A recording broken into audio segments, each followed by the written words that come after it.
안녕하세요. 김동섭입니다. 8월 18일 아침 시작을 하겠습니다. 지난주 금요일에 미국 시장이 혼조세를 마감했는데요. 다우는 소폭 상승했고 나스닥은 0.4% 정도 하락을 해서 마감합니다. 지난주에 미국 시장의 관전 포인트는 소비자 물가지수하고 생산자 물가지수였는데요. 이 소비자 물가지수가 적절한 수준에서 움직이면서 미국 시장에서 9월에 금리 인하 가능성이 굉장히 커지면서 96%까지 가능성이 있었고 0.25에 대해서요. 그 다음에 일각에서는 0.5% 금리 인하도 요구하는 발언이 있었죠. 스캇 벤센트가 특히 그 발언을 했었죠. 스캇 벤센트는 미국의 재무장관입니다. 그런데 그 다음날 7월 생산자 물가지수가 발표가 되는데요. 이게 엄청 높아졌습니다. 2022년도 6월 이후로 최대치가 됐는데요. 전월 대비로 0.9% 올랐고 전년 동월 대비로 3.3% 올랐습니다. 시장 예상치 0.2%도 상당히 올랐고요. 특히 서비스 가격 지수도 1.1%나 올랐습니다. 시장에서 해석은 이런 겁니다. 관세로 인한 수입 원가 상승이 가격에 일부 전가되기 시작했다, 이렇게 해석합니다. 근데 제가 왜 이 발언을 하냐면 계속 제가 말씀드린 게 있을 거예요. 미국 시장은 관세가 적용되기 시작했을 때 아무리 미국 내에서 생산 제품이 관세가 없더라도 원자재 수입 물가가 높아지게 되면 결국 제품 가격이 올라가기 때문에 소비가 줄어들 수 있고, 소비가 줄어들면 생산자는 생산을 줄일 수밖에 없기 때문에 고용도 감소하고 경기 침체가 올 수 있다라는 제가 표현을 썼잖아요. 그쵸? 근데 제가 이 생산자 물가에서 그게 나타나기 시작했고, 이 생산자 물가지수의 상승은 인플레이션의 강한 상승을 예견하는 어떤 지표로 사용이 되고 있거든요. 그렇기 때문에 제가 처음에 말씀드린 것처럼 결국 수입 원가, 원자재 가격이 올라가기 때문에 제품 가격이 올라가면서 모든 문제가 형성될 수 있다, 그런 얘기를 제가 했었는데 그게 지금 PPI에서 나타나기 시작했다는 겁니다. 이제 이게 8월 7일 날 완전히 상황에서 진행된 상태 이전의 모습이잖아요.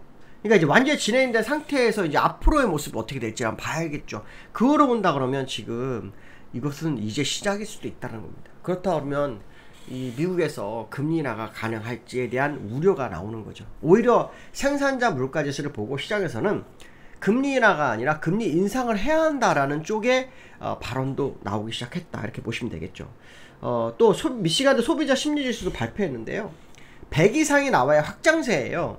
미국은 소비가 전체 산업의 3분의 1을 차지합니다. 그래서 소비가 위축되면은 경제가 안 좋아지는 거거든요. 근데 전월을 61.7보다도 줄어든 58.6이에요. 그럼 전월보다 줄어든 것도 중요하지만 100m 떨어진 부분이 굉장히 안 좋은 거잖아요. 그러니까 이 부분을 본다면 지금 미국 시장은 지표가 안 좋아지고 있다라는 겁니다. 그렇다면 이번 주 21일과 23일 날 있는 잭슨홀 미팅을 우리는 중심적으로 바라봐야 되겠죠.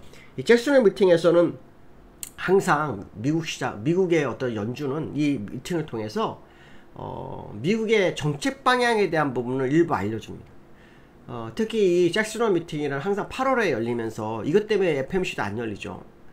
그 전 세계 재무부 장과 중앙은행장이 다 모입니다. 거기서 시장에 대한 토론을 하게 됩니다. 그때 제롬 파월의 발언이 되게 주목될 것 같은데요.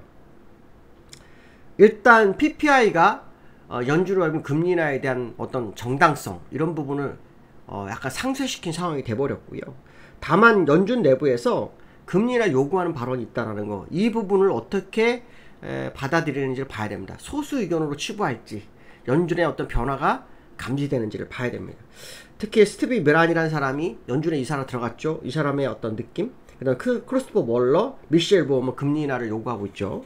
근데 라파엘 보스텍이라는 애틀란타 연은 총재가 이런 얘기를 했었어요. 제가 지난주에 소개했었는데, 일단 금리 인하 해놓고, 그러니까 정치권과 타협을 하고 그 다음에 상황에 따라서 금리를 올려도 되지 않느냐, 뭐 이런 발언을 했거든요. 그래서 연준 17명 중에 4명 정도가, 일단 뭐 보이지 않는 사람까지 계산하면 모르겠지만 보이는 사람 4명 정도가 금리 인하 쪽 우세 쪽으로 갔는데, 이 생산자 물가지수에 대해서 어떻게 받아들이는지를 한번 봐야 될 것 같습니다. 그래서 이번에 잭슨홀 미팅에서 금리 인하를 하지 않겠지만 금리 인하론에 제롬 파월이 힘을 실어주는지 안 실어주는지, 요거가 주요 관전 포인트가 되겠다, 이런 말씀 드리고 싶고요.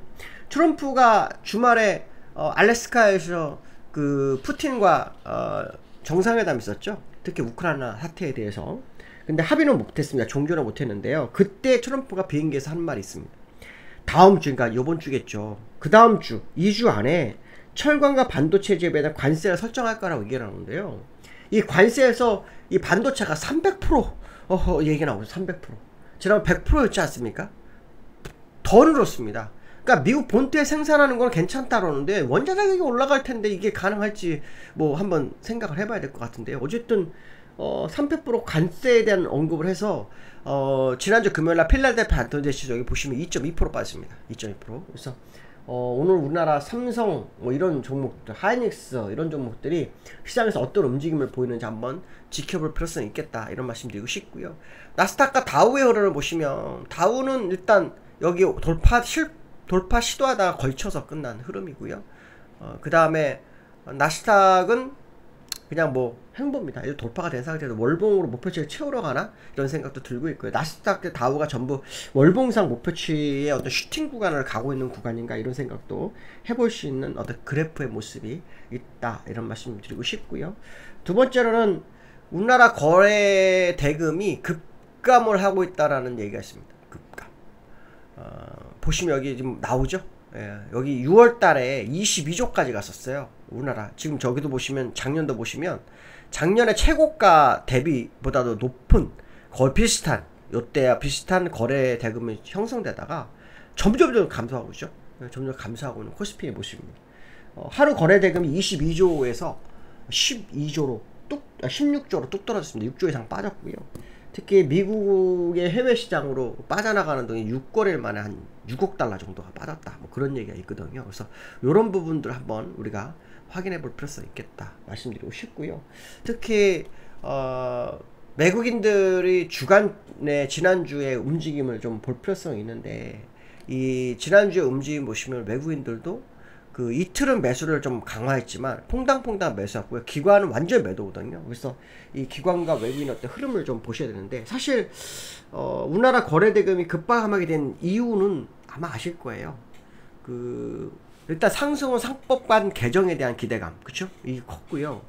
급감은 뭐냐면 상법 개정안이 진행이 되고 있는데 그 안에서 증권거래세, 그리고 대주주 그러니까 양도 금액을 내놓은 대주주의 금액, 그러니까 50억에서 10억으로 줄인다, 뭐 이거 낮춘다. 그러니까 이번 주에 이 부분에 대한 것이 어느 정도 정리가 되는지도 한번 우리가 봐야 되겠죠. 증권거래세, 그렇죠? 그 다음에 뭐 배당 분리과세율이 뭐 35% 정도 올라간다고 하죠. 근데 법인세가 지금 약간 올라간다고 하죠. 예, 그런 부분들. 그래서 상법 개정으로 주주 친화적인 어떤 이슈를 던져놓고 막상 내용들을 본 것 중에서 보면은 여러 가지가 좀 주가 상승에 걸림돌이 되는 상황에 이슈가 좀 있다라는 거, 이런 부분들이 거래대금 급감시키는 그 원인이었다 해석을 한번 해볼 수 있다 이렇게 말씀드릴 수 있고요. 일단 거래대금 회복이 되려면 지금 시장에서 뭐 양도세에 대한 부분, 양도세 기준 50억으로 다시 되돌리는지 이걸 보자고 하는데, 저는 증권거래세도 마찬가지고 법인세도 마찬가지고 분리과세, 배당 분리과세도 마찬가지고 왜 그걸 지금 시행을 모르겠습니다. 치수 5,000포인트 제시했으면 일단 주가 갈 때까지 내버렸다가 나중에 해도 있지 않습니까? 당장 세수를 뭐 급하다? 그 지수는 못 가는 거죠. 그러니까 왜냐면 지수는 심리적인 요소가 굉장히 크잖아요. 심리 요소가 굉장히 큽니다. 물론 뭐 증권거래세가 외국인한테는 상관이 없지만 우리나라 사람들한테 상당히 의미가 있잖아요. 뭐 이런 부분들, 뭐 또 자사주도 요즘 뭐 그 의무 소각 얘기가 나왔는데 상법 개정으로, 근데 실제로는 매각을 하는 기업도 상당히 많다고 하죠. 그러면 그런 것도 못 막았잖아요. 미리 막아야 되죠. 매각 못하게 하고 소각을 좀 유도하는 뭐 이런 상황이 되는데, 물론 그건 강제성이 있어서 안 좋지만 어쨌든 뭐 시장에 대한 부분, 뭐 이런 부분들이 시장에 기대하는 부분과 좀 달라지는 그런 상황이 있는 모습이 아닌가 이런 생각을 해봐야 될 것 같고요.